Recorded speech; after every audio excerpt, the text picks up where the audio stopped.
All right. Hello, everybody. Thank you so much for joining me today on episode number 500.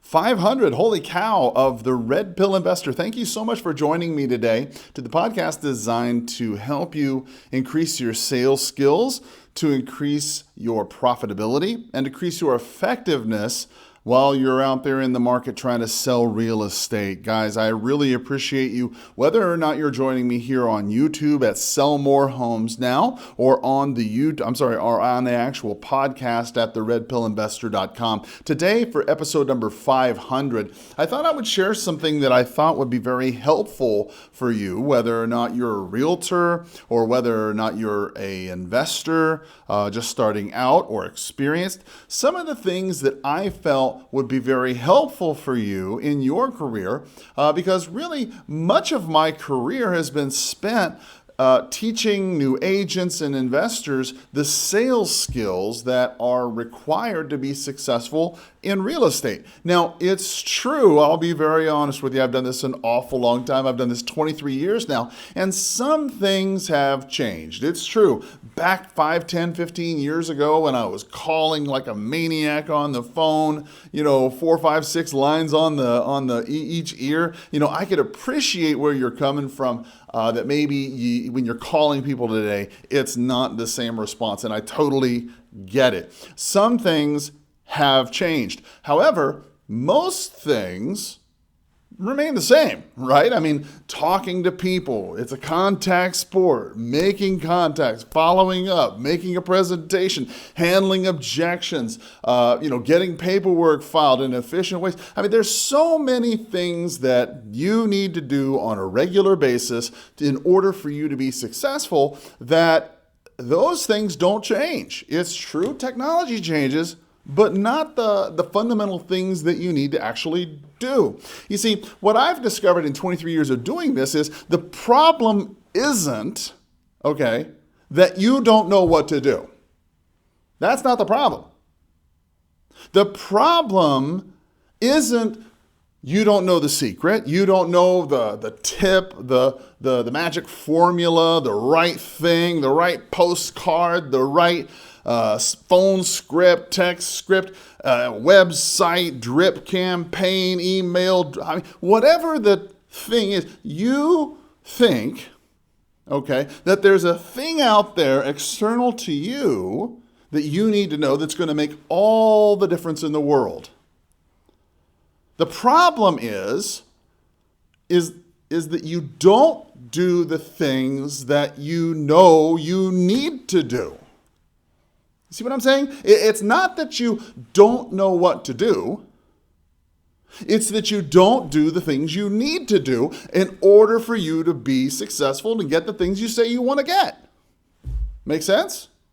Tell me if I'm wrong. Write in the comments, DM me, instant message me. Tell me if I'm wrong. Or if I'm right on this. If I'm right on this, shoot me a little tweet or a little instant message. Tell me, you know what, Carl, you're spot on this, right? Listen, I've written down a few thoughts about what I would do to coach you in order to get you to that next level. Now, it's true. I'm certainly not God's gift to real estate, but I have done a few things, and I know a couple things that can help you.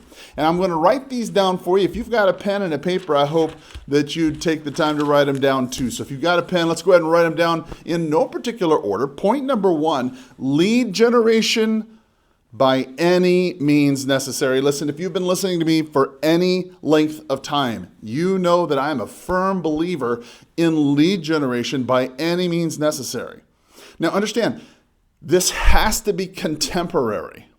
Now look, if you're watching me on YouTube, you can see that the cell phone that I have here, is on Do Not Disturb, right? It's because I'm talking to you right now. And if anybody wanted to reach me, they would need to reach me on my cell phone. They couldn't call me on my home phone. And in fact, if they called me on my cell phone, they couldn't even reach me because it's on Do Not Disturb. So the question then becomes, how do you, as a practitioner, regardless if you're a real estate agent trying to get listings or an investor trying to get a wholesale lead, how do you find yourself in their phone, in their top of consciousness? How do you get there? That's lead generation, right? I wrote down, you have to reach today's customer. Now look, you could do it by calling. You could do it by direct mail. You could do it by ads or pay-per-click, and all those things certainly work, okay? Me to say that those items don't work is like me saying, I don't know, people don't watch ABC. I mean, of course they watch ABC. Do they watch ABC as much as they did in 1950? No. But do they still watch it? Yeah, of course. Does direct mail and calling and mail and advertisements and pay-per-click, does that work? Of course it works. Does it work as well as it did in 1990? No. No. So then what do you do? You know, to me, this is a fundamental question of your philosophy about your real estate, about how your real estate career is going to be. Okay? This is a philosophy question. Inside of you, what do you see happening with your career? Right? Are you trying to do the most deals possible? I mean, any deal you can get your hands on, everywhere you can get them. I'm not saying that there's anything wrong with that. There's a business decision to be made. Yeah, you could virtual wholesale homes in Kansas City, Missouri, down in San Diego, California, be a listing agent in Tuscaloosa, Alabama. There's so many possibilities that you could do. Or are you going to do the most profitable deals? You know, are you going to be that kind of agent or investor that's going to really focus on the profitable deals, the ones that are going to turn out the most profit for you in the least amount of effort? You know, are you going to be very effective like that? There's two ways to look at that. Actually, there's multiple ways to look at this, but those are the two that we're going to talk about. And when you think about it, you have to ask yourself this question: what do you want your life and your business to look like? And there's really no right or wrong answer. There, many times, is the answer of evolution. You start out a certain way, and over time, you end up another, right? You know, I wrote down, eventually, you generally want something inexpensive, effective, targeted, and texting. You know, a lot of the people that I've talked to in agent's capacity or even as an investor, right? A lot of times they tell me, gosh, you know, Carl, I'd like to be able to build my business in such a way that I can go ahead and operate off the cell phone, that I can, you know, be wherever I want to be and do whatever I want to do and operate that way. And I think that's a great goal to have. I think it's entirely doable. I know that a large part of my business is run from the cell phone, and I suspect much of your business may be as well.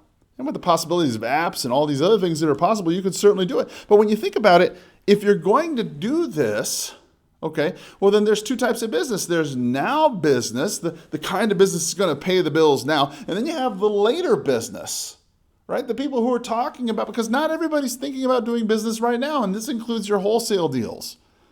Oh, sure, they're talking about come over to my house and give me a wholesale offer, or come over to my house and give me an idea what my home is worth. You know, that's a listing presentation type thing.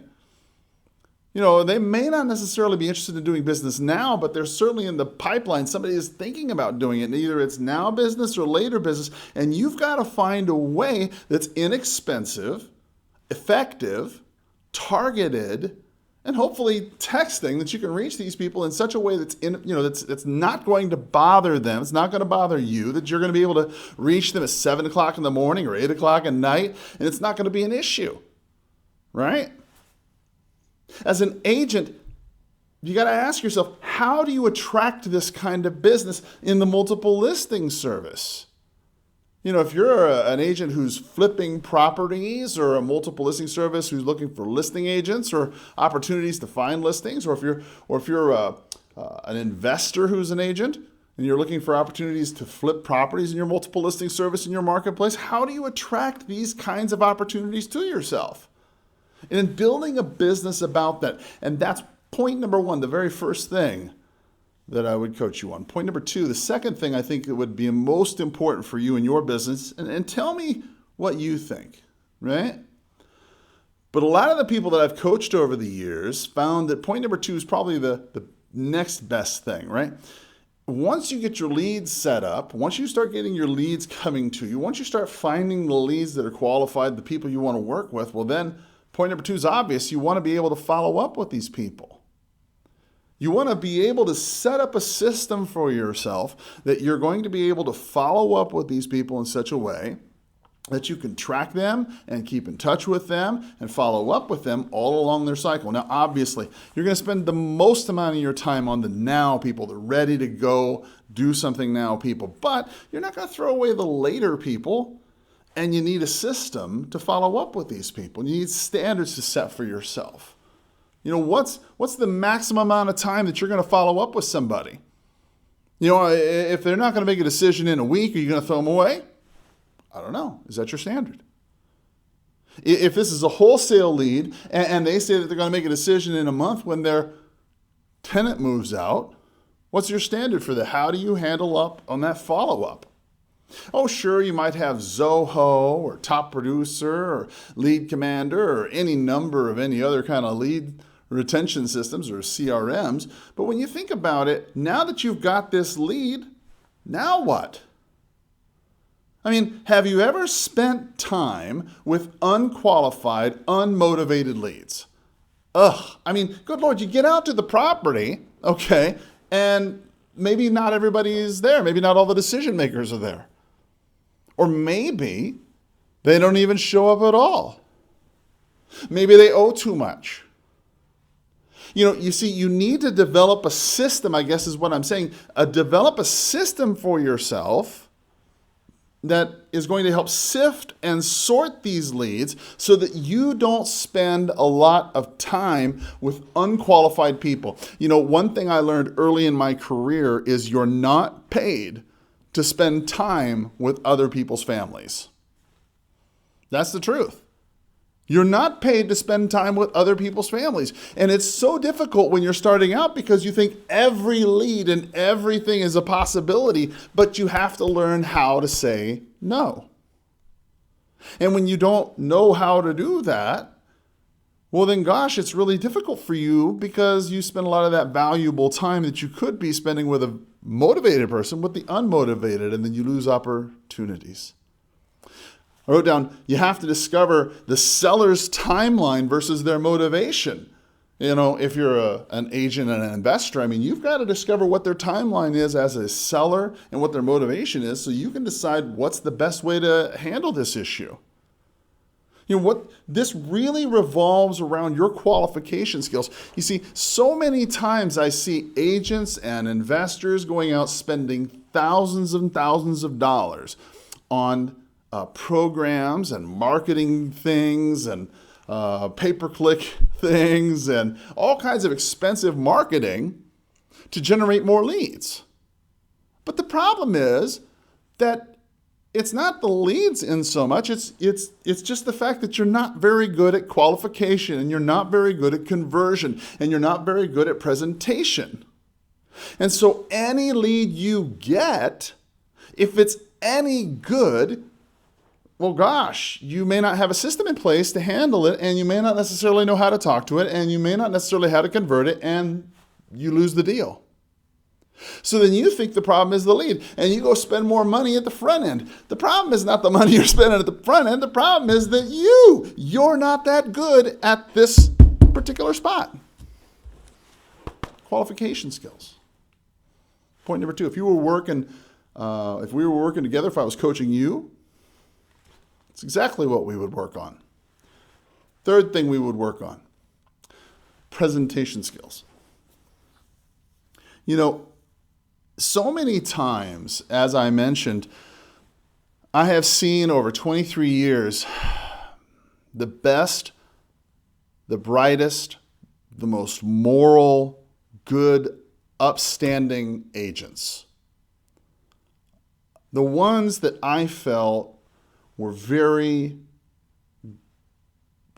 what's the word for it? Very good, right? Just good-hearted, moral, upstanding people, right? And you think to yourself, this is going to be a good person for the industry. This is going to be somebody that's going to be really helpful. And then less than 3-4 months later, they're out of the business. They're out of the game, and you're driving down the road and you see them at Quick Trip. And you're getting a drink, and there they are behind the cash register stand. You're like, what happened? Oh gosh, real estate wasn't for me. I just, I went in and I did this or that. See, the truth is, people do not quit real estate because they're making too much money. They aren't. It's not like they wake up one day and say, oh, I can't take this anymore. I'm making too much money. I'm going on too many trips. I have too many things. The taxes are killing me. Forget this. I'm going to go get a job as a manager at QT for $45,000 a year. That doesn't work that way. You see, I wrote down in presentation skills, tip number 3, the reason why you're having problems is because you can't present properly. Presentation skills is a big problem amongst realtors and the untrained wholesalers and investors. There was a study done by the National Association of Realtors that said that realtors had a 3 in 10 realtors got a chance, a 30% chance of taking a listing the first time around. That's abysmal. I mean, when you think about it, they're in the business of sales. And a lot of realtors cannot get a seller to sign the listing contract, 7 out of 10 times. That's depressing. And if you don't have any formal training, in presenting a contract or an idea, if you've never been in a sales position in that, and when I'm saying sales, I'm not talking about folding clothes at Target and flipping them over. I'm not talking about Banana Republic when you were talking about, shoes or Macy's when you were doing ties. I'm talking about nose to nose, knees to knees. Let's talk price terms. You're going to pay me money and I'm going to go out and do a job for you. And unfortunately, many people in this industry do not find themselves in that situation enough, and they certainly have never been trained in that situation. How could you possibly be good at that situation if you don't do it often, you don't have any training at it to get any better at it, and you don't do it enough to suffer your mistakes and to take your at-bats and to learn? I wrote down you got 20 minutes. 20 minutes to make thousands of dollars. Think about this, okay? Let's just put you in that position again, okay? Let's just flash back to that moment in time when you were there. You knocked on the door. Hi, would you mind giving me the 10-cent tour? Oh, wow, this, that, the other. Maybe you talk to them about the pawn shop presentation, about how a lot of what you do is a lot like a pawn shop, yada, yada, yada. This whole time that you're with them, you've got maybe 20 minutes. Okay, in the first minute or two, they've already made a decision about who you are and what you're all about by the way you're dressed and your hairstyle and your nails and the way you smell and everything. And now you got another 18 minutes as to why they ought to make your decision their decision, right?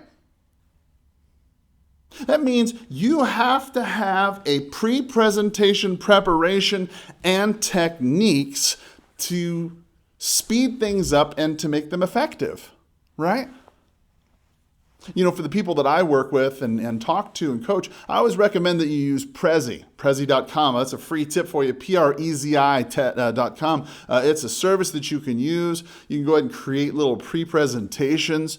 I have some that I use for my buyers, my sellers, and my investments that I just send to them. It's a quick little link you send to them via text. It tells them a little bit about this or that or the other. The good news about it is that it reaches them on their text. You see, if you're an agent at an open house, if you're a wholesaler attending open houses, right? If you are a listing agent and you just got done talking or you're trying to get in touch with a for sale by owner, right? These little Prezi presentations go a long way to help pre-sell the customer about you. It doesn't take too long to create, doesn't cost too much, and it's something that you can do proactively to get your message in front of them. Think of it like spreading your gospel, right? The gospel of Carl, if you will, right?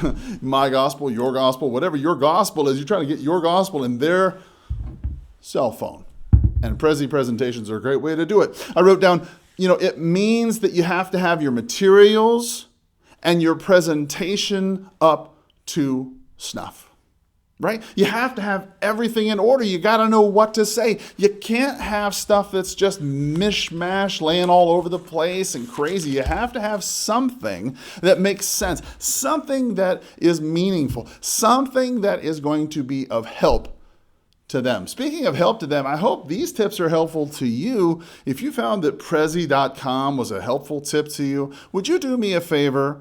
It wouldn't take you very much, and it would mean the world to me if you would share this on your social media, guys, because I don't spend any money to advertise this podcast or this YouTube channel. I rely on you and your word of mouth. So please, if you have found any help in this so far, share it with somebody, and I would really appreciate it for you. Tip number 4, we're going to speed it up so you can get through and get you back into the selling of the day. Tip number 4, I appreciate you sticking in there with me. Tip number 4, we're going to talk about negotiation skills. Right? If I was going to coach you, if you talk to any of the people I've coached, they will tell you I spend time with you on negotiation skills. Pricing is a big part of that. We tend to think, we follow this Hollywood model or some people we see on Instagram or Facebook with, who I'm talking about. They kind of go around town with their fancy little seminars and whatnot. And they talk about thousands of dollars being off and all these kind of crazy negotiation things to do. Well, the reality is that, when it comes down to negotiations, it's not quite as sexy as Hollywood or these gurus make it out to be. The truth is that negotiations just a little bit, negotiation is not so much the pricing and how much that you've actually negotiated off. No, because if the agent has done their job or the seller has done a reasonable job or you have done a reasonable job doing your research, then pricing is not going to be that big of a deal. You know what the home is approximately worth, okay? I mean, there's a lot of data that's available publicly for people, and so it's very typical that a homeowner, an agent, people are going to generally get within 5-6% of the asking price. It's going to be usually within 5-6% of the actual sales price. So when you think about it, when you're talking about pricing and negotiations, you got to ask yourself, well, how do you determine that value? Right? How much is it worth? How did you determine the value? A good way to go about it, I would recommend, of course, I tell my coaching clients, use the multiple listing service. If you're an agent, which many of my clients are, that's a good way to go. I wrote down, what about repairs? There's a lot of people who use this standard repair formula. It's X dollars per square foot. How does that work in a luxury market? How does that work in a multifamily? How many times have you been in a situation where you didn't know the value of something because it wasn't like anything else in the subdivision? How does timing, for example, affect the value? The closing dates, how does this all affect the value? You see, when you're trying to determine what to offer on a property as an investor, as an investing agent, the multiple listing service can go a certain amount of distance to tell you this thing. But unless you really know how to analyze the market trends, it's going to be kind of difficult, and you could find yourself in a really difficult spot. A lot of negotiation also depends on fee negotiation and your fee protection. If you're an agent, obviously, taking listings, you want to avoid the dreaded commissionectomy, right? You want to avoid having somebody go ahead and take advantage of you at the closing table.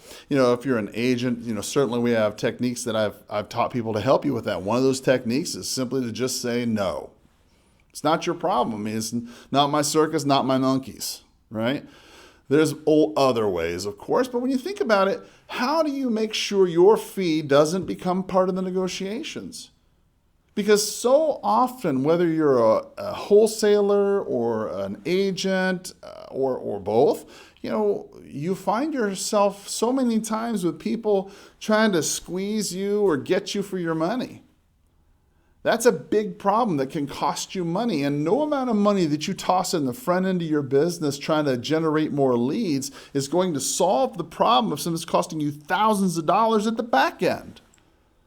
it makes sense to learn tips and techniques that help you to make sure you don't make sure you don't lose money in the back end, right? I wrote down point number 5, closing skills. That's another thing I would probably go over with you. You know, if you're going through this list with me, hopefully you're taking a stock of what it is that you need to work on, right? When I start thinking about the things that I need to work on, tip number 5, closing skills, that was a hard one for me for a long time because I really thought closing was just, twisting people's arm and making things happen. But it took me a long time to realize that closing is simply a natural ending to a great presentation, as my coach Mike Ferry used to say, right? When you think about it, now that you've got a deal together, okay, you got to get it closed. I mean, it would be great if you just, the moment the people signed contracts, you got your money and everybody got keys and that would be that, right? It'd be perfect if it would just happen like that. But the problem is by the time they sign it to the time they actually get the money, there's such a span of time that things can happen and holy cow, I mean, there's so many things that can go wrong. How do you close a deal? God, it's such a mess when you work so hard at the front end, getting all these deals, and you pre-qualify people, and you make presentations, and you get it sold, and you get it under contract, and then it falls through. Simply because you didn't know what to say or how to deal with it or how to solve a particular problem. It's a matter of keeping emotions between the lines and keeping those lines thin. Again, another Mike Ferryism, right? When you think about it, it's so true though, because the buyer and the seller and you and the other agent and everybody in the whole transaction has a lot of money and time and emotion involved in this. And you have to be the island of peace in all of this to keep this together, because if you lose your head too, boy, it's not good. And it increases the chances of you losing that deal. And if you're not doing deal after deal after deal after deal after deal, like I'm trying to teach you, if you're just doing a deal every now and again, when you lose a deal or something happens, there's a hiccup, it's back to McDonald's for you, right? I wrote down, there's a difference between a condition and an objection. How many times have you been on the phone with somebody or texting somebody or maybe at an open house or maybe you were at the grocery store and they're like, well, gosh, my home's not that bad, or I don't want to take that low for it, or well, holy cow, what's the market like? I mean, there's a whole lot of things that people will say to you in the course of a day or a presentation that can throw you off your track. What do you say to this? What do you say to that? How do you handle these problems? You see, the good news is that there are no new objections. Not one. I've been doing this for 23 years, and all the objections I heard at the very beginning of my career are the same ones we're hearing today. I talked to this other agent who will remain nameless, okay? This guy's like 50 years older in the business. I mean, he's been around forever. And I said, hey, let me ask you a question. Did they have this objection back in the day? And he's like, yeah. I said, what about this one? Oh, yeah. How about this one? Yeah, absolutely. Truth was, not a single objection had changed. All the objections he'd heard back in 1940, 50, I don't know, whatever that was, right, are the same objections I heard back in 1996. They're the same objections you heard in 2006. They're the same objections you heard in 2016. And they'll be the same objections you're hearing in 2026 when you see this video. Guys, if there's no new objections, learn the answers. I got some answers for you. That's what we would coach you on, right? I wrote down tip number 6, time management. We're coming into the end here, guys. I really appreciate you sticking with me on this longer video. This has been a video that's been a little bit longer. I'm going to convert this into a podcast for the Red Pill Investor podcast members. If you've not yet joined that podcast, I would highly recommend you follow it. It's on iTunes and Podbean. You can certainly check it out there. We put out a podcast. I'm trying to do it a lot more regularly. Hopefully, it'll be helpful for you. Tip number 6 would be time management. The next thing I would cover with you, when you think about time management, so often the people that come to me, agents and investors, realtors who invest, people who are having problems, a lot of times part of the problem revolves around time management. and how to structure their time. You know, you've got a life, you've got a wife, you've got kids, you've got responsibilities, maybe you got another job. I don't know what your particular circumstance is, but you've got many times other responsibilities. You know, I'd like to say that I'd never had that situation, that I'd always had it super easy, that I never had to pick up a second job, that I didn't have wife and kid problems or divorces or anything like that. But if you've followed me at any length, and if you know me, you know that, I've had my fair share of ups and downs in this business. And it's taken me a little bit of time to learn a few tricks. And one of those tricks that I've learned is that you have to learn how to stay consistent. You have to do this. This is a non-negotiable item. If you want to be successful, if you want to take your business to the next level, you have to learn how to be consistent. Which means you have to have an AM schedule and an afternoon schedule, a morning schedule and an afternoon schedule. In the morning, you're working on generating business, right? In the afternoon, you're out servicing business, right? In the morning, people are going to work, taking their kids here, going there, going to school, whatever they're doing, right? In the afternoon, that's the time they can actually meet you when they come home from the kids from school, and they can meet you and after work, and they can talk to you and show you the property or whatever, right? So in the morning, you want to spend time trying to generate business, as we mentioned, point number one, by any means necessary, text, email, call, right? Content, media, there's a whole bunch of different methods I teach. And then you want to make sure that you spend the afternoon to go follow up with them and take a look at their properties and see what you might be able to do. And it's difficult to stay consistent. It's difficult. And it's helpful when you have somebody that helps you to remain accountable to what you say you want. One tip that I always recommend, if you don't have a coach or a mentor, you can't afford one tip I always recommend you do, get a calendar. Get an at-a-glance calendar is the best kind, the kind you just kind of put on the wall, right? And then for every day you prospect, write down 1. The next day you prospect, 2. The next day you prospect, 3, right? Every day you consistently prospect, write the number down in a row.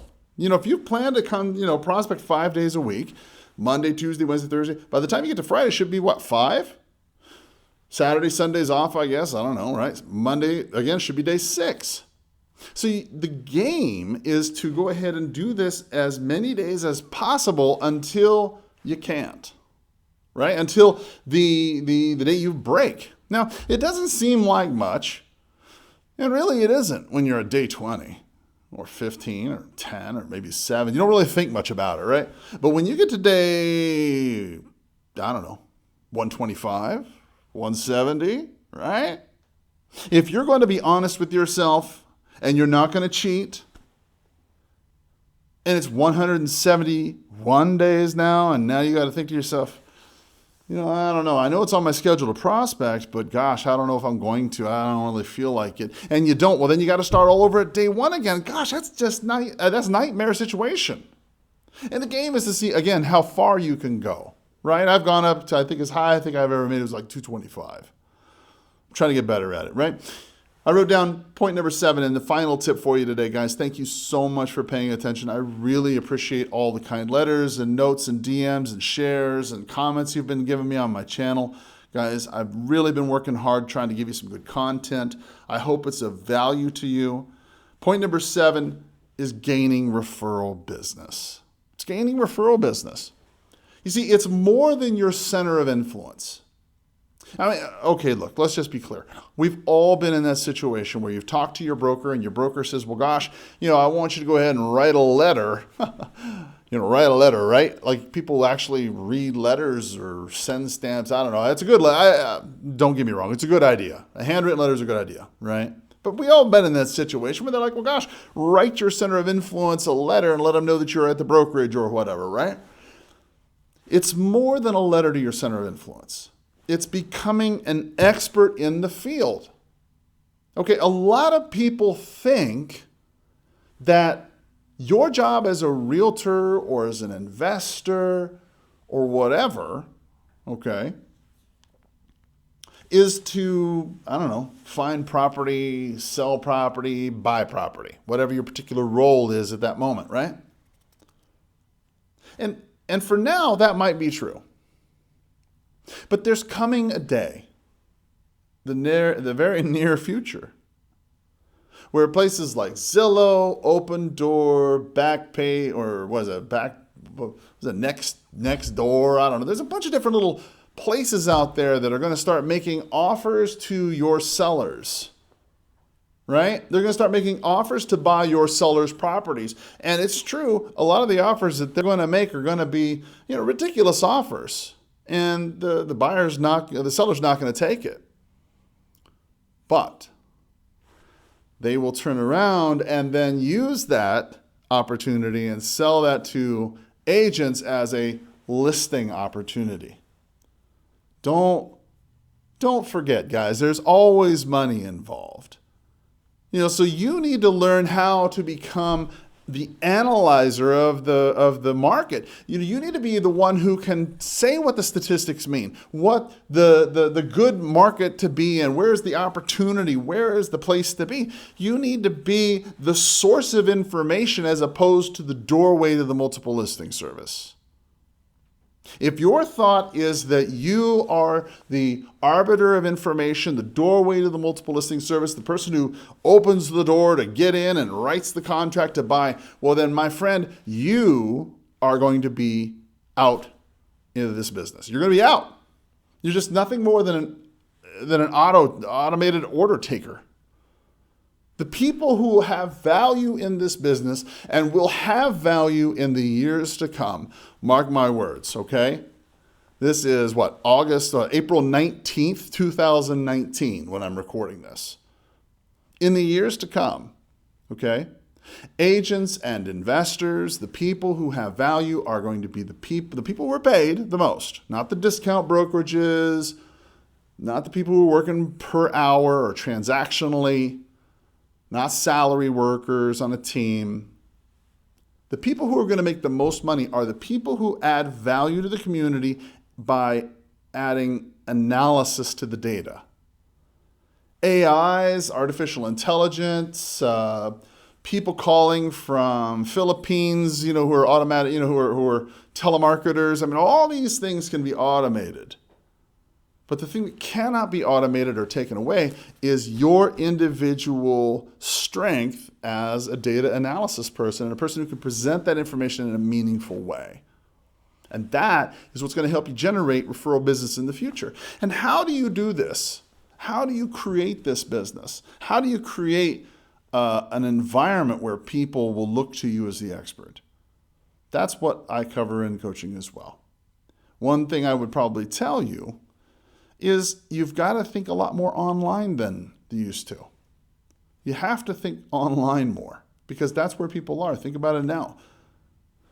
Chances are you don't watch TV as much as you used to. Chances are you don't watch or go out to the mailbox every single day.